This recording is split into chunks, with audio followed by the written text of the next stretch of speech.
From Perfect Game Field at Veterans Memorial Stadium in Cedar Rapids, Iowa, I'm Pat Coleman. This is Jim Dixon of D3Baseball.com, and we're here to wrap up Day 4 at the Division III World Series on a Monday afternoon. Yeah, you can tell it's still light out. It's so light out that we actually could not turn around and have the field in the background like we have had the previous 3 nights, but that was because we had just one game on Monday, and it resulted in Chapman coming back out of the losers bracket to win their bracket championship, and they will face Birmingham Southern coming up in the best of 3 Division III championship series. And Jim, you know, a situation in which Mass Boston started off at this tournament pretty well. They had a great second game to get into the 2-0 set, into the bracket championship game, but just could not put it together either time against Chapman.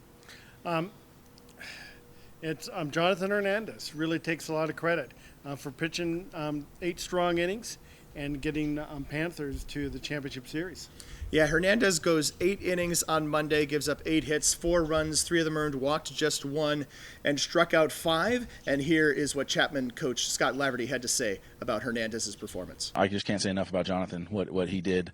As he kept going, it was almost like this is his national championship, because we'll see. He's not going to pitch tomorrow, and I don't know how he's going to be on Wednesday. But to get us to this point is huge. Yeah, basically Laverty decided that he was going to bring Hernandez to the post-game news conference, whether we asked for him or not.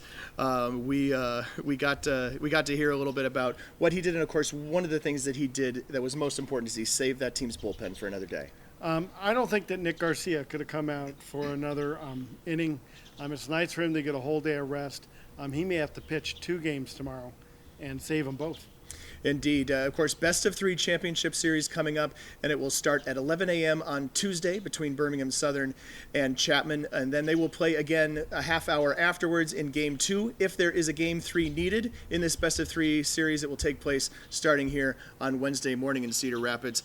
Obviously, one of the key plays that made this game and made this win happen for Chapman, they put up back-to-back crooked numbers in the 4th and the 5th inning, 3 spots in each one, and one of them is when Mack, Cheli, the DH, gets the call, sees that they're going to put on a suicide squeeze, and his reaction was pretty interesting. Yes, I was surprised to see that a designated hitter with only 2 stolen bases on a year was sitting there coming down, but it's fortune certainly favored the Chapman Panthers today. I don't know what it's like these days. I know that when I played, when you got the suicide squeeze call from your third base coach, you then had to acknowledge it by giving a sign of some sort so that the coach knew that was what happens, because it takes 2 people with some pretty coordinated effort in order to make that play happen and happen successfully.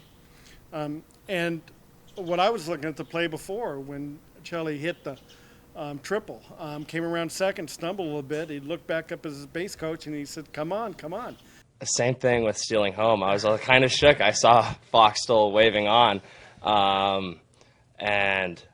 but just try to get there. And once I saw he was saying to get down. As always at these tournaments, it's a tough day for anyone who gets eliminated. Often a senior class that having a long run, a big run, just kind of keeping the team together, keeping the group together for another weekend. Brendan Eygabroat is the guy who you didn't make him cry this year, so that was good. It seems like there's always someone who Jim or I will make cry by asking a question, but definitely an emotional reaction. And here's what he had to say about his team's run and his senior class this year. Overall, the run has been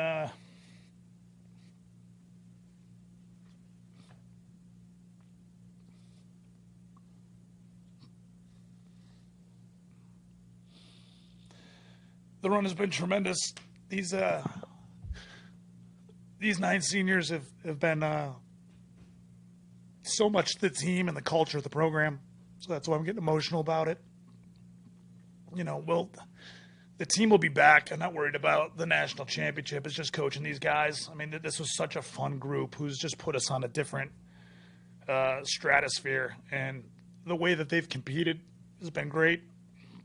Jim, let's talk about Aaron Wong for a little bit. Wong with a big hit, obviously 2 RBIs on the day, but the Mass Boston people were really raving about his defense. And he's a Gold Glove second baseman, so you would expect him to be able to handle the ball. He had a chance on the plate to get the big hit, to get the game-winning hit. He also, in the eighth inning, he had a spectacular drive, snag of line drive, and easily doubled up the player sitting at second to end Mass Boston's last threat and last chance to make it to the championship series. All right, so we've got, as we said, Panthers on Panthers, Chapman against Birmingham Southern. Obviously, Birmingham Southern has had the advantage of not only having the day of rest today, but having gone through and played just 3 games, whereas Chapman has had to play more than 3 games to get to this point. So obviously that gives them a bit of an advantage, but also, despite all of those advantages, I just haven't seen a lot of weaknesses for Birmingham Southern so far. I have not. I think if Birmingham Southern wins one game tomorrow, even if they lose another one, they're probably going to be in the best shape for the next day. You look at the 2 pitching staffs. Birmingham Southern's pitching staff is going to be well rested. Chapman has Peck coming out with less than 60 pitches thrown in a short outing. Collins is going to follow him in the second game. He's only thrown 70, 80 pitches in the tournament, so he should be somewhat fresh. But I don't see where the pitcher in the third game, if Chapman doesn't take both tomorrow, is going to come from. Right, yeah, I don't know. I agree. I don't know who would start Game 3. Peck started on the game on Saturday, as Jim mentioned. Didn't throw a lot of pitches, so he'll be coming back on short rest, but not having thrown much. I don't know how deep you go into the rotation if you're bringing in Southern. Obviously, John Michael Shirley, who pitched on Friday, pitched really well. Could certainly come back on a decent amount of rest to pitch Game 1, or if they lose Game 1, maybe you save them to pitch Game 2 if you need someone to really stop things. There's a lot of things that you can do. It's unfortunate that this is a situation where we have 2 games on Tuesday and an if game on Wednesday. I think it would be a much better series if it were 1 game on Tuesday, Game 2 on Wednesday, and then the if game also on Wednesday if needed.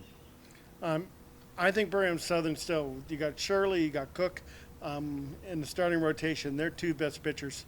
I'm still waiting to go. Chapman is going to go with their number 1 and number 3. So just by the numbers, it looks like Birmingham Southern really has a little bit of an advantage.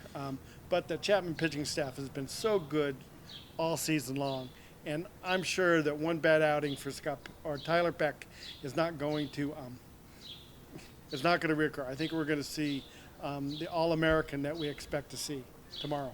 We certainly saw a great second performance from Jonathan Hernandez here on Monday, and he helped pitch Chapman into the D3CS with a 8-4 win against Mass Boston. For Jim Dixon, for our friends at D3Photography.com, Larry Radloff and Steve Frommel, who helped us turn all this stuff around and find the best way to light this and get it to you without everything backlit behind us. Thanks to them. And we'll be back with more coverage. You can find it all on D3Baseball.com.